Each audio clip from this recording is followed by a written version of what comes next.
দর্শক, জিআই পণ্যে স্বীকৃতি পেয়েছে বরিশালের আমরার সঙ্গে যুক্ত কয়েক হাজার কৃষক ও ব্যবসায়ী। পিরোজপুরের আটঘর কোরিয়ানা এলাকা থেকে এই মুহূর্তে সরাসরি যুক্ত হচ্ছেন আমাদের সহকর্মী সাইফুর রহমান মিরন। পিরোজপুরের আমরা জিআই পণ্য হিসেবে স্বীকৃতি পেয়েছে, এই ব্যাপারে কৃষক আর ব্যবসায়ীদের প্রতিক্রিয়া কি?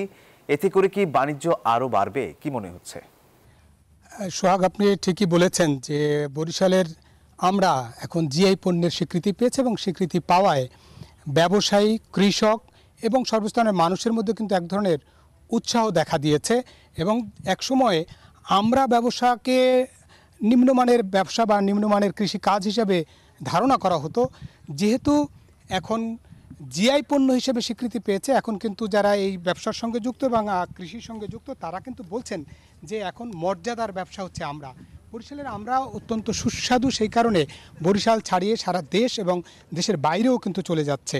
আমরা বরিশালের আঞ্চলিক কৃষি কার্যালয়ের যে বা কর্মকর্তা তারা আমাকে যেমনকে জানিয়েছেন, বরিশাল অঞ্চলে এবার 1849 হেক্টর জমিতে আমরার চাষ হয়েছে এবং উৎপাদন ধরা হচ্ছে 2400 মেট্রিক টন এবং হেক্টর প্রতি তাদের উৎপাদনের লক্ষ্যমাত্রা হচ্ছে 13 মেট্রিক টন, কিন্তু এটি ছাড়িয়ে যাবে বলেই মনে করা হচ্ছে। আমরা যে স্থানটিতে আছি আটঘর কোরিয়ানা এলাকায়, সেখানে কিন্তু আমরা ক্যামেরার চোখে দেখানোর চেষ্টা করছি যে গাছে কি সুন্দর আমরা দুলে আছে। যদিও আমরার মৌসুম কেবল শুরু হয়েছে, ব্যবসায়ীরা আমাদেরকে বলেছেন যে হয়তো এই আগামী 15 দিন পরে আমরার যে ফলন সেটি আরও বেশি তারা হারভেস্টিং করা শুরু করবেন।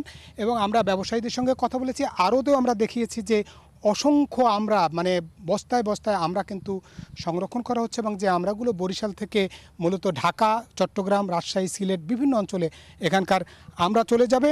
এবং এই আমরা ব্যবসার সঙ্গে যেটা বাণিজ্যিকভাবে যেহেতু এখন চাষাবাদ হচ্ছে এবং অর্থনৈতিকভাবে এইটি জাতীয় অর্থনীতিতে ভূমিকা রাখবে, এমনটাই বলেছেন ব্যবসায়ীরা। এই ছিল বরিশালের আমরার যে জিআই পণ্য হিসেবে আমরার যে স্বীকৃতি পেয়েছে তার সবশেষ তথ্য। ফিরছি স্টুডিওতে।